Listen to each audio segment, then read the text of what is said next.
పురుషుల్లోనూ స్త్రీల్లోనూ వచ్చేటువంటి సర్వసాధారణ క్యాన్సర్లు మనం చూసినప్పుడు వాటికి కారణం ఏంటి అని కూడా మనకు అర్థమవుతూ ఉంటుంది. క్యాన్సర్కి కాగల కారణాలు ఏంటి అని చూస్తే మొట్టమొదటిగా పొగాకు నమలడము, పొగాకు త్రాగడము. దీనివల్ల సుమారుగా 40-50% క్యాన్సర్లు వస్తూ ఉంటున్నాయి. కాబట్టి పొగాకు త్రాగడము, నమలడము. రెండవదిగా అధికంగా మద్యపానం సేవించటము. మూడవదిగా కొన్ని రకాలైనటువంటి ఇన్ఫెక్షన్స్ శరీరంలో ఉండటము. ఉదాహరణకు హెపటైటిస్ బి వైరస్ కావచ్చు. అన్నిటికంటే ఎక్కువగా కనబడేటువంటిది హ్యూమన్ ప్యాపిలోమా వైరస్ అనేటువంటి ఇన్ఫెక్షన్ వల్ల గర్భాశయపు ముఖద్వారపు క్యాన్సర్ వస్తూ ఉంటుంది. కాబట్టి కొన్ని ఇన్ఫెక్షన్స్ వల్ల కూడా క్యాన్సర్ రావచ్చు. అలాగనే పొల్యూషన్ వల్ల వస్తూ ఉంటుంది. ఎక్కువగా ఎయిర్ పొల్యూషన్ కావచ్చు, లేకుంటే ఇండస్ట్రియల్ పొల్యూషన్ కావచ్చు. దీనివల్ల కూడా క్యాన్సర్ యొక్క సంఖ్య క్రమేణా పెరుగుతూ ఉంది. అట్లనే జన్యుపరంగా కూడా క్యాన్సర్ వచ్చే అవకాశాలు ఉంటాయి.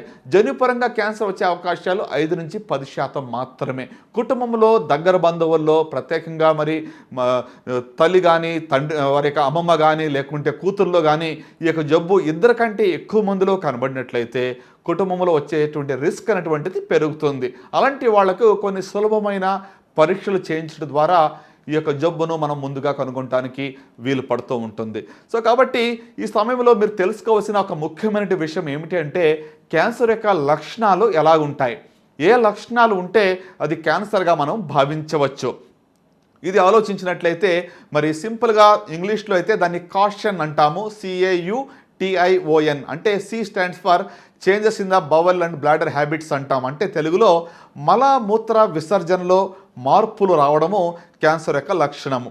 మీకు మల విసర్జనలో ప్రత్యేకంగా అధికంగా మీకు మోషన్ అవ్వటం లేదు, లేకుంటే విరోచనాలు అధికంగా అవుతున్నాయి, విరోచనాల్లో చీము పడుతుంది, లేక రక్తం పడుతుంది, లేకుంటే మీకు నార్మల్గా మోషన్స్ అవ్వటం లేదు, ఒక నెల అయినా కూడా తగ్గటం లేదు, ఈ ఇబ్బందులు నెల కన్నా ఎక్కువ రోజులు ఉన్నాయి అంటే అది క్యాన్సర్ యొక్క లక్షణం అయి ఉంటుంది. రెండోదిగా శరీరంలో ఏ భాగంలో అయినా కూడా ఒక పుండు ఏర్పడి ఆ పుండు మానటం లేదు, మానని పుండు అనేటువంటిది క్యాన్సర్ యొక్క లక్షణము. మొట్టమొదటిగా మనం చూసాం మల విసర్జన, మూత్ర విసర్జనలో మార్పులు. ఉదాహరణకు మన యొక్క మూత్రంలో రక్తం వెళ్ళడం, లేకుంటే మూత్రము ఈజీగా వెళ్ళటం లేదు. కాబట్టి అది లక్షణం అయి ఉండొచ్చు. రెండోదిగా నేను చెప్పినట్లు పుండు, మానని పుండు నోట్లో కావచ్చు, లేకుంటే స్కిన్లో కావచ్చు, ఎక్కడైనా కూడా మానకుండా పుండు ఉన్నట్లయితే, ఉదాహరణకు మనం నాలుగు ఖర్చుకున్నట్లయితే ఆ యొక్క పుండు వారము 10 రోజుల్లో మానిపోతుంది. కానీ 2-3 వారాలైనా కూడా పుండు మానటం లేదు అంటే అది క్యాన్సర్ యొక్క లక్షణం అని గుర్తించాలి. అలాగనే మూడవదిగా మనం చూసినట్లయితే శరీరంలో ఏ భాగంలో నుంచి అయినా కూడా అధికంగా రక్తస్రావము, లేకుంటే తెల్లబట్ట కానీ ఎర్రబట్ట కానీ అధికంగా అవుతున్నట్లయితే అది క్యాన్సర్ యొక్క లక్షణం అని మనం అనుకోవచ్చు. అలాగనే మన యొక్క పుట్టుమచ్చలో ఇటీవల మార్పు వచ్చినట్లయితే, ఆ యొక్క మచ్చ పెరిగినట్లయితే, లేకుంటే అక్కడ ఏమైనా రక్తం కారినట్లయితే దాన్ని కూడా క్యాన్సర్ లక్షణంగా మనం భావించవచ్చు. తర్వాత మనకు శరీరంలో క్రొత్తగా కణితులు ఏదైనా ఏర్పడ్డాయా అంటే రొమ్ములో కావచ్చు, శరీరంలో ఏ భాగంలో అయినా కూడా క్రొత్తగా కణితులు ఏర్పడి పెరుగుతున్నట్లయితే నొప్పి లేకపోవచ్చు, అయినా కూడా ఇటీవల ఏర్పడిన కణితులు పెరుగుతూ ఉన్నట్లయితే అది క్యాన్సర్ యొక్క లక్షణంగా మనం భావించవచ్చు. అలాగనే మానని దగ్గు, ఒక నెల అయింది దగ్గు తగ్గటం లేదు అంటే అది క్యాన్సర్ యొక్క లక్షణంగా మనం భావించవచ్చు. Change in bowel and bladder habits, a sore which does not heal, unusual bleeding or discharge, thickening or lump anywhere in the body, indigestion or difficulty in swallowing, obvious change in the birth mole or wart, and lastly nagging cough. కాబట్టి ఈ లక్షణాలు గలవారు neglect చేయకుండా వెంటనే మీరు వైద్యుని సంప్రదించినట్లయితే ముందుగా కొన్ని పరీక్షలు చేసి జబ్బు ఉన్నదా లేదా అని నిర్ధారణ చేయడం జరుగుతుంది. ఈ లక్షణాల గురించి నేను చెప్పడానికి ఒక ముఖ్యమైన కారణం ఉంది.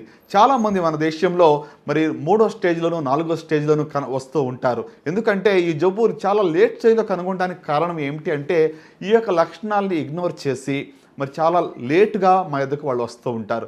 కాబట్టి 80% మంది ముదిరిన స్టేజ్లో మన దగ్గరికి వస్తారు. క్యాన్సర్ రిజల్ట్స్ బాగా ఉండాలి అంటే ముందశలో జబ్బును కనుగొంటే పూర్తిగా నయం చేయడానికి వీలు పడుతుంది. కనుక ముందశలో జబ్బు కనుగొనాలి అంటే లక్షణాలు మనకు తెలిసి ఉండాలి. ఈ యొక్క లక్షణాలని మనము నెగ్లెక్ట్ చేయకుండా, నిర్లక్ష్యము చేయకుండా మీరు వైద్యుని ఎదుగు వచ్చినట్లయితే ఖచ్చితంగా మీకు యొక్క జబ్బు నుండి ముందుగానే బయటపడడానికి వీలు పడుతూ ఉంటుంది. కాబట్టి సర్వసాధారణమైనటువంటి లక్షణాల గురించి మనం తెలుసుకున్నాం. కాబట్టి ఈ సమయంలో మనం అర్థం చేసుకోవాల్సిన విషయం ఏంటంటే ఈ యొక్క జబ్బును బారిన పడకుండా మనం ఏమి చేయగలం, ఏమి చేస్తే క్యాన్సర్ రాకుండా ఉంటుంది అని ఆలోచిస్తే, మరి క్యాన్సర్కి కారణం గురించి మనం ఆలోచించినప్పుడు ఇది జీవనశైలి వల్ల వస్తుందని మనం చూస్తూ ఉన్నాము. సర్వసాధారణమైనటువంటి మరి కారణం ఏంటి అని చూస్తే మనకి జీవనశైలి అనగా మనం తినేటువంటి ఆహారం కావచ్చు, మనం తాగేటువంటి నీళ్లు కావచ్చు, మనం పీల్చేటువంటి గాలి కావచ్చు, లేక మనకు అలవాట్లు కావచ్చు.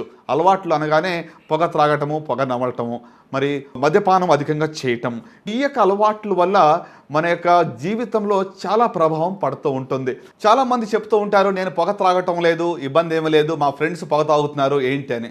కానీ సెకండ్ హ్యాండ్ స్మోక్ అని ఒకటి ఉంటుంది. దాని ద్వారా మరి మీ యొక్క మిత్రుడు పొగ త్రాగినట్లయితే వాడు వదిలిపెట్టేటువంటి ఆ యొక్క పొగలో ఉన్నటువంటి టాక్సిక్ కెమికల్స్ సుమారుగా 50కి పైగా క్యాన్సర్ కాజింగ్ కెమికల్స్ అందులో ఉంటాయి. వాటి వల్ల మరియు క్యాన్సర్ యొక్క రిస్క్ అనేటువంటిది పొగ త్రాగని వారికి కూడా ఉంటుంది. 25% లంగ్ క్యాన్సర్లు, ఊపిరితిత్తుల క్యాన్సర్లు మరి సెకండ్ హ్యాండ్ స్మోక్ వల్ల వస్తూ ఉంటున్నాయి. సో కాబట్టి మరి బైబిల్లో రాయబడినట్లుగా మరి మనం ఎవరితో సాంగత్యం చేస్తున్నాం అది కూడా చాలా ప్రాముఖ్యమని మనం గుర్తెరగాలి. ఎందుకంటే మనము మరి పొగ త్రాగపోయినప్పుడు కూడా త్రాగే వాళ్ళ దగ్గర ఉంటే మనకు కూడా రిస్క్ ఉందని గుర్తుపెట్టుకోవాలి. అలాగనే అసలు ఈ క్యాన్సర్ జబ్బు రాకుండా మనం ఏమి చేయగలం, ఎలాంటి సూత్రాలు మనం పాటిస్తే ఈ జబ్బు రాకుండా మనం చూసుకోగలం, దీని గురించి మనం మాట్లాడుకుందాం. మొట్టమొదటిగా మరి ఒకవేళ మీరు పొగ త్రాగుతున్నట్లయితే మానేయాలని నేను మనవి చేస్తున్నాను. ఎవరైనా కూడా పొగ నవ్వులుతున్నట్లయితే పొగాకును దయచేసి మానేయండి. మొట్టమొదటి సూత్రము పొగాకు నవ్వటము, పొగాకు త్రాగటము మానేయాలి. దీనివల్ల 40 నుంచి 50% క్యాన్సర్లు మనం నియంత్రించవచ్చును. సో కాబట్టి మొట్టమొదటి సూత్రము పొగాకు మానేయడము. రెండవదిగా చూసినట్లయితే మరి మనం ఊబకాయం అనేటువంటి దానివల్ల క్యాన్సర్ యొక్క సంఖ్యలు పెరుగుతూ ఉన్నాయి. కాబట్టి మన యొక్క శరీరంలో నుండి బరువును బాగా కాపాడుకోవడం అనేది చాలా ప్రాముఖ్యము. అలాగనే మూడవదిగా మరి ఫిజికల్గా యాక్టివ్గా ఉంటాం. అంటే మనం ఫిట్నెస్ చాలా ప్రాముఖ్యమైనటువంటిది కనుక ఈ రోజుల్లో ఒత్తిడి ఎక్కువగా ఉంటుంది. కాబట్టి మనం క్యాన్సర్ని నియంత్రించాలి అంటే ఫిజికల్ యాక్టివిటీ అనేటువంటిది చాలా ప్రాముఖ్యము. నాలుగవదిగా మనం చూసినట్లయితే మరి అధికంగా మద్యపానం సేవించడం అనేటువంటి వల్ల కూడా క్యాన్సర్ యొక్క సంఖ్య పెరుగుతుంది. కాబట్టి అది మానేయటం వల్ల చాలా చాలా మనకి లాభాలు కలుగుతూ ఉంటాయి. అలాగనే మరి ఐదవదిగా మనం చూసినట్లయితే అధికంగా మరి సన్లైట్లో ఎక్స్పోజ్ కాకుండా ఉంటాం. సుమారుగా 2 గంటల నుంచి 4 గంటల సమయంలో అల్ట్రా వైలెట్ రేస్ యొక్క రిస్క్ ఎక్కువగా ఉంటుంది. కాబట్టి ఆ సమయంలో ఎక్కువగా మరి ఎండలో ఉండకుండా ఉంటే స్కిన్ క్యాన్సర్స్ నుంచి మనం ప్రొటెక్షన్ మనకు దొరుకుతూ ఉంటుంది. అలాగనే మరి ఏడవదిగా మనం మాట్లాడాల్సి వస్తే కొన్ని స్క్రీనింగ్ టెస్ట్ అనేటువంటివి అందుబాటులో ఉన్నాయి.